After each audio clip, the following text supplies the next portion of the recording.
Next on the committee agenda this evening is Senate Bill 223 by Senator Anderson. Senator, thank you for joining Senate Finance this evening. Would you like to introduce your legislation? Sure. Thank you, Chairman Pearson and committee members. This is also something that has to do with Rhode Island Works, and I appreciate all the work Senator Murray has been doing on this. I was originally inspired to introduce this legislation from the work of other states and my own experience. The original idea was to increase the child support pass-through and disregard amount in relation to cash assistance for those on Rhode Island Works, with the goal of reducing depth of poverty for TANF, for children on TANF, to improve child support compliance, to support self-sufficiency efforts of the custodial parent, and to actually strengthen families. I'm as I said, in full support of Senator Murray, what she's doing to improve Rhode Island Works program in conjunction with the Economic Progress Institute. And I just recently started talking to Linda Katz, who gave me so much knowledge on what has happened in the past. And apparently a version of this legislation was introduced in previous years, but has failed to pass. The Rhode Island Works program encourages families to work and become self-sufficient. That's a goal we all can support, but with the limited amount of cash assistance, as we've heard over and over again, and hopefully that will change, and now skyrocketing unemployment, it's a very difficult place for low-income single parents to be. I propose that in addition to the improvements Senator Murray is recommending for Rhode Island Works, that we put in place legislation that incentivizes non-custodial parents to provide child support, and that child support go directly to the custodial parent to help them support their children and not be counted as income when determining benefit eligibility.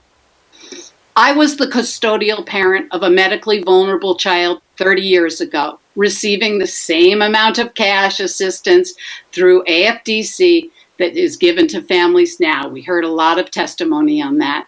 I traveled the self-sufficiency road without child support because the non-custodial parent could not be found for the time I received cash assistance. And I knew it would be much easier if I had even received $100 a month of child support for my son's needs. Since that time, I've talked to and worked with many custodial parents who know how hard it is to raise children on one person's earnings. There's good news, though. States like Colorado have seen positive results by enacting a full pass-through and disregard policy, one in 2017. This policy means that 100% of child support collected on behalf of TANF recipients is passed through to the family and disregarded for purposes of TANF eligibility. After the first year and a half after its passage, Colorado saw total monthly child support collections for TANF families rise by 76%.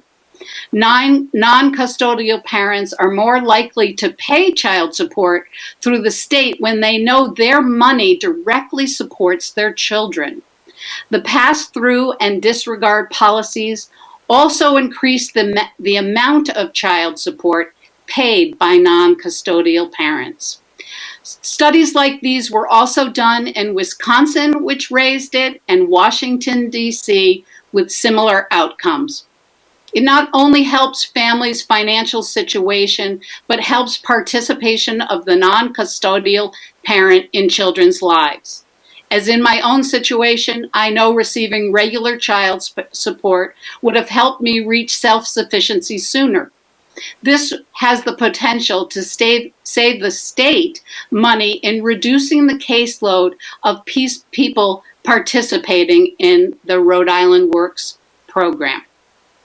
Unfortunately, though, since talking to Linda Katz very recently, I realized that additional legislation has to be changed for the child support pass-through section of Law 40-5.2-35.